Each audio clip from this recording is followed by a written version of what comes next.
Classes में आप सभी का स्वागत है। पिछले वीडियो में हम पढ़ रहे स्टीरियोकेमिस्ट्री में सैरूपण समावेता, और सैरूपण समावेता में हम लोगों ने एथेन का सैरूपण मॉडल पढ़ा था। आज हम पढ़ रहे हैं ब्यूटेन में सैरूपण समावेता।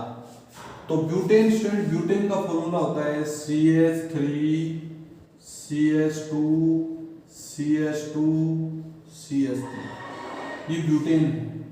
और ब्यूटेन में सैरूपण समावेता देखेंगे। तो ब्यूटेन में सैरूपण समावेता, देखो इसमें दो फॉर्म बताए थे मैंने। जो एथेन का जो मॉडल बताया था उसमें दो फॉर्म बताए थे, एथेन के सौहार्द प्रक्षेपण सूत्र और न्यूमैन प्रक्षेपण सूत्र। उसमें आंतरिक और घर्षित, आंतरिक सैरूपण और घर्षित सैरूपण, आंतरिक सैरूपण और दूसरा घर्षित सैरूपण, घर्षित सैरूपण। एक तो आंतरिक सैरूपण और एक घर्षित सैरूपण, स्टैगर्ड और इक्लिप्स। तो आंतरिक सैरूपण घर्षित सैरूपण की तुलना में अधिक स्थायी होता है। आंतरिक सैरूपण घर्षित सैरूपण की तुलना में अधिक स्थायी होता है। अब देखो इसमें आंतरिक और घर्षित, लेकिन ब्यूटेन में 4 सैरूपण बनते हैं। ब्यूटेन का अपन न्यूमैन प्रक्षेपण सूत्र देखें तो देखो ब्यूटेन को एक मॉडल के रूप में देखा, ये मॉडल है, ठीक है। इस मॉडल के आधार पर आप लोग इसमें एक ये मान लें, एक ये मान लें, ठीक है। अब देखो यहां CH3 रख दिया, यहां H रख दिया, H रख दिया, यहां CH3 रख दिया, H रख दिया, H रख दिया, ठीक है।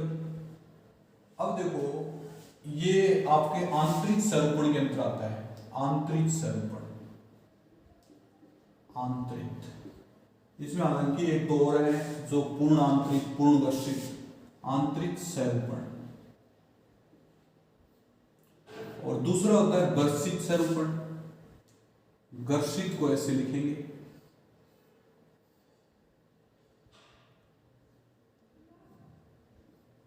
यहां लिखेंगे CH3 CH3 H। होता क्या है देखो स्टूडेंट्स, ये जो मॉडल बनाया मैंने, इसमें जो पहले कार्बन, एक कार्बन का CH3 और दूसरे कार्बन का CH3, ऊपर वाले का CH3 नीचे वाले का CH3, ये आंतरिक सैरूपण के अंतर्गत आता है। और बट इसको थोड़ा सा रोटेट करवा दिया तो एक कार्बन का CH3 दूसरे कार्बन, नीचे वाले कार्बन के CH3 के ऊपर नीचे आते हैं। इसको बोलते हैं अपन घर्षित सैरूपण। क्या बोलते हैं? घर्षित सैरूपण। क्या बोलते हैं? घर्षित सैरूपण। तो एथेन के अंदर यदि सैरूपण समावेता का विश्लेषण किया जाए तो ऐसे एथेन में 4 मॉडल बनते हैं। सबसे पहले आंतरिक, आंतरिक सैरूपण। एक नंबर में क्या होगा? आंतरिक सैरूपण। 2 नंबर में क्या होगा? गोस सैरूपण, गोस। घर्षित, घर्षित सैरूपण, घर्षित सैरूपण। और 3 नंबर में क्या होगा? गोस सैरूपण, सैरूपण। और लास्ट में क्या होगा? पूर्ण घर्षित सैरूपण। 4 फॉर्मूले, आंतरिक सैरूपण, घर्षित सैरूपण, गोस सैरूपण और पूर्ण घर्षित सैरूपण। ये आंतरिक और घर्षित की तो हमने बात की थी। आंतरिक में क्या होता है कि एक कार्बन का CH3 और नीचे वाले कार्बन के CH3 के एकदम बीच में होते हैं, लेकिन जो घर्षित है वो नीचे वाले कार्बन के CH3 और ऊपर वाले कार्बन के CH3 एक दूसरे के आमने सामने होते हैं। तो इसमें 4 प्रकार के मॉडल दिए हैं, आंतरिक सैरूपण, घर्षित सैरूपण और गोस सैरूपण। तो देखो स्टूडेंट, इसको ग्राफ के द्वारा रिप्रेजेंट करें अपन। किसके द्वारा करें? ग्राफ के द्वारा। तो देखेंगे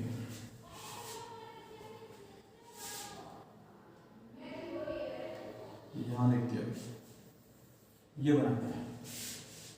यहां तो लिखेंगे रोटेशन,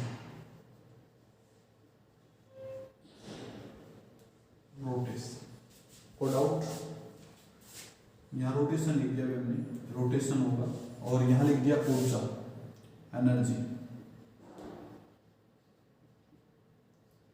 ये एनर्जी। इन दोनों के बीच में ग्राफ बना रहे हैं, तो ग्राफ बना रहे हैं तो यहां से अपन शुरू करें, मान लीजिए ये ग्राफ यहां से शुरू करें, सपोज दैट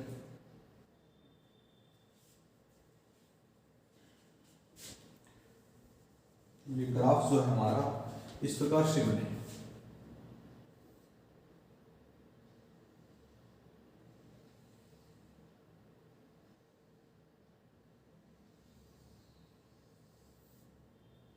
ऐसे ग्राफ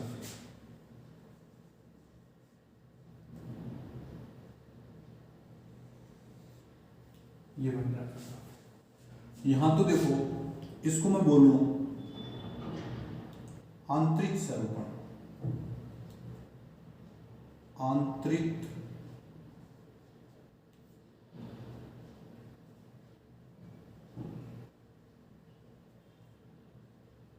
आंतरिक स्वरूपण, ठीक है भाई। अब आंतरिक स्वरूपण, ये अपने पास ये एनर्जी का लेवल है यहां से यहां तक, ये एनर्जी होती है 3.4 kilo calorie kilo joule mole inverse, इसकी वैल्यू होती है 3.4 किलो जूल मोल इनवर्स। इसको बोलते हैं गर्षित स्वरूपण, गर्षित स्वरूपण। कौन सा स्वरूपण होगा? गर्षित स्वरूपण। और गर्षित स्वरूपण ये कौन सा स्वरूपण होगा?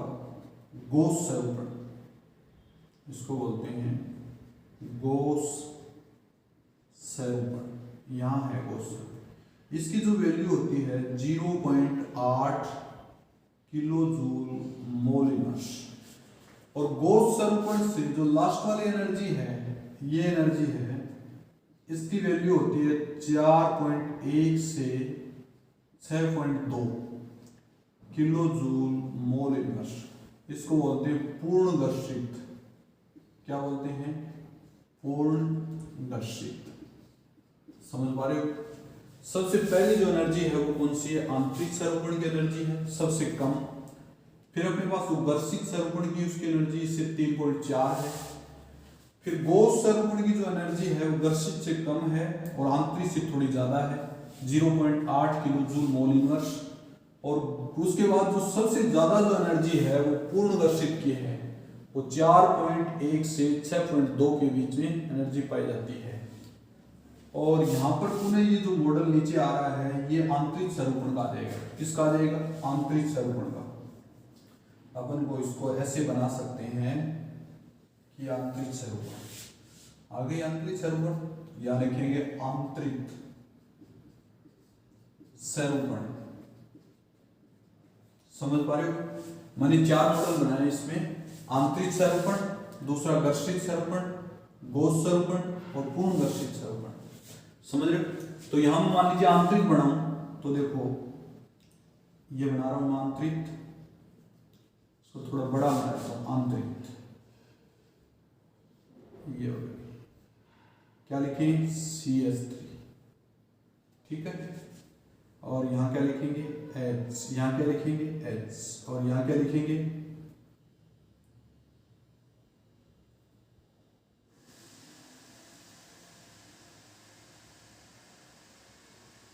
CH3। और यहां क्या लिखेंगे? H। और यहां क्या लिखेंगे? H। आंतरिक स्वरूपण है। समझ गए स्टूडेंट्स? फिर उसके बाद गर्षित स्वरूपण। अब गर्षित स्वरूपण में देखो क्या होता है, गर्षित स्वरूपण में थोड़ा सा इसको रोटेट करा दें और मैं इसको यहां बना रहा हूं,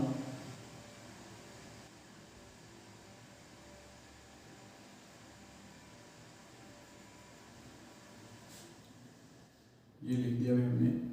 CH3 तो अपनी जगह है ही, आप लोग यहां पर क्या लिखेंगे? CH3H। यहां क्या लिखेंगे? H और यहां क्या लिखेंगे? H। इसको बोलेंगे गर्षित स्वरूपण है। थोड़ा इधर घुमाएंगे इसको। गर्षित के बाद कौन आएगा? गोस स्वरूपण।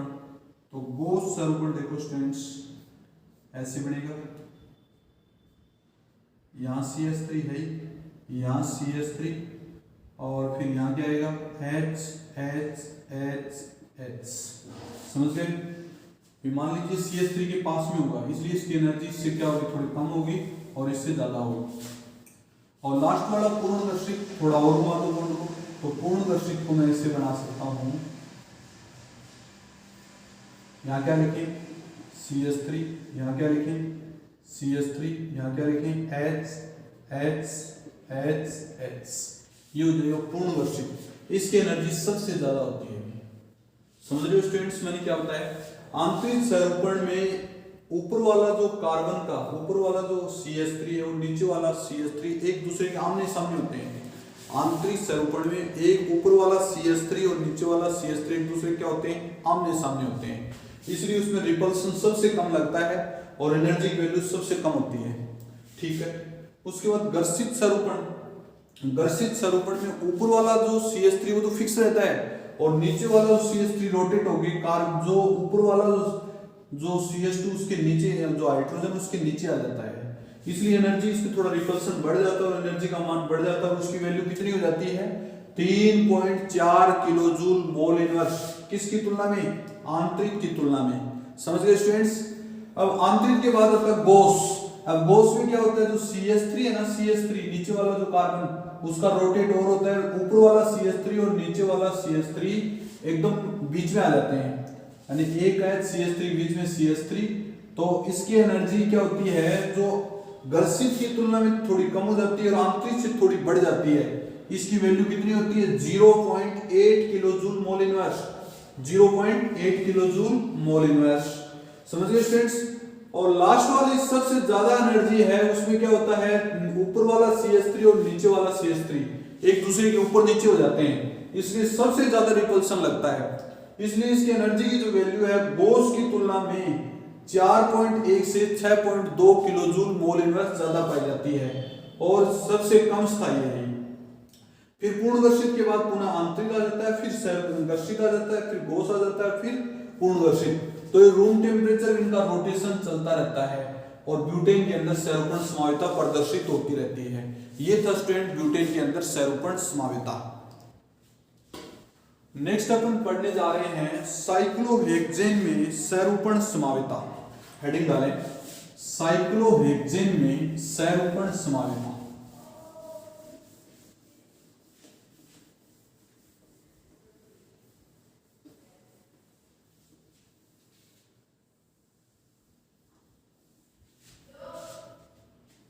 यहां लिखेंगे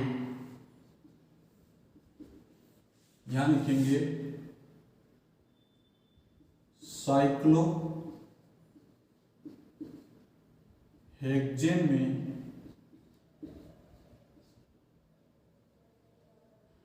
में सहरूपण समाविता। साइक्लोहेक्सेन में सहरूपण समाविता। तो साइक्लोहेक्सेन स्टूडेंट देखो, ये होती है साइक्लोहेक्सेन, इसको बोलते हैं साइक्लोहेक्सेन। साइक्लोहेक्सेन में सहरूपण समाविता देखें तो साइक्लोहेक्सेन दो फॉर्म में पाया जाता है। कितने फॉर्म में, दो फॉर्म में। कुर्सी सहरूपण और दूसरा क्या है, नाव सहरूपण। दूसरा क्या है, नाव सहरूपण। एक तो कुर्सी सहरूपण, एक नाव सहरूपण है। अब देखो कुर्सी सहरूपण और नाव सहरूपण में कुर्सी सहरूपण मोर स्टेबल है, ये क्या है, मोर स्टेबल, और ये क्या है, लेस स्टेबल। समझ रहे हो स्टूडेंट्स। एक तो मोर स्टेबल होता है, दूसरा क्या होता है, लेस स्टेबल। अब कुर्सी सहरूपण और नाव सहरूपण को अपन यहां बनाते हैं। देखो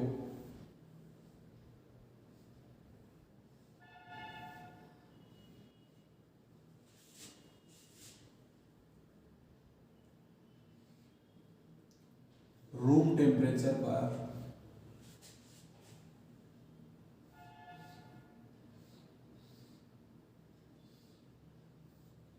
ये है, इसको बोलेंगे चेयर फॉर्म और इसको बोलेंगे बोट फॉर्म।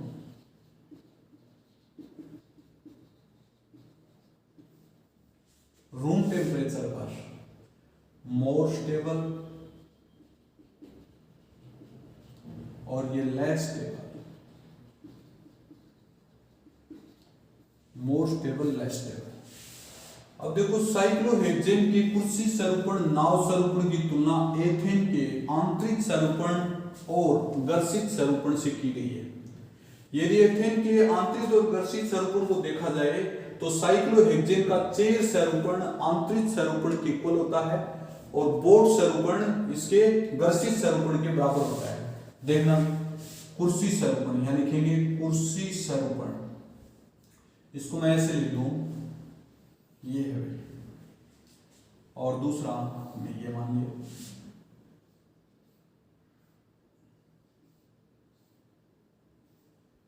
ये है, और इसको अपन ये है एथेन का आंतरिक स्वरूपण। इसमें देखो ये क्या होगा, कार्बन, ये कार्बन, ये कार्बन, ये कार्बन, 4 कार्बन हो गए, एक इसके नीचे कार्बन, एक इसके नीचे कार्बन। तो यहां देखें अपन सभी में H जुड़े होते हैं, H H H H H H H H, समझ गए? तो ये आंतरिक स्वरूपण है, आंतरिक स्वरूपण, जिसमें प्रतिकर्षण सबसे कम होता है। प्रतिकर्षण क्या होता है? सबसे कम होता है, और प्रतिकर्षण सबसे कम होता है इसलिए इसका मान ज्यादा स्टेबल है और एनर्जी का मान सबसे कम है। समझ गए स्टूडेंट्स? तो एथेन के चेयर फॉर्म की तुलना किससे की गई है? साइक्लोहेक्सेन के चेयर फॉर्म की तुलना एथेन के आंतरिक स्वरूपण से की गई है, जबकि बोट फॉर्म की तुलना किससे की गई है? घर्षित स्वरूपण से की गई है। देखो भाई, बोट फॉर्म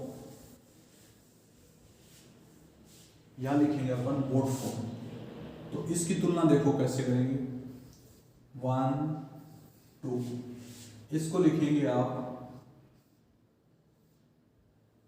पहला तो ये हो गया, ये तो इक्वल ही है, इसके नीचे ऊपर नीचे होंगे भाई, ये ऐसे होंगे, इसको बोलेंगे अपन घर्षित स्वरूपण, घर्षित स्वरूपण, और ये कम स्थायी, कम स्थायी है। ये क्या है? अधिक स्थायी है, अधिक स्थायी। ये था साइक्लोहेक्सेन में स्वरूपण समावेता। साइक्लोहेक्सेन में 2 फॉर्म होती हैं, चेयर फॉर्म, बोट फॉर्म, और रूम टेम्परेचर पर चेयर फॉर्म बोट फॉर्म में कन्वर्ट होता रहता है, या फिर बोट फॉर्म चेयर फॉर्म में कन्वर्ट होता रहता है। यदि साइक्लोहेक्सेन के चेयर फॉर्म को देखा जाए वो एथेन के आंतरिक स्वरूपण के इक्वल होता है, और बोट फॉर्म को देखा जाए तो वो एथेन के घर्षित स्वरूपण के इक्वल होता है। समझ गए स्टूडेंट्स? बाकी अपन नेक्स्ट वीडियो में करेंगे। Okay students.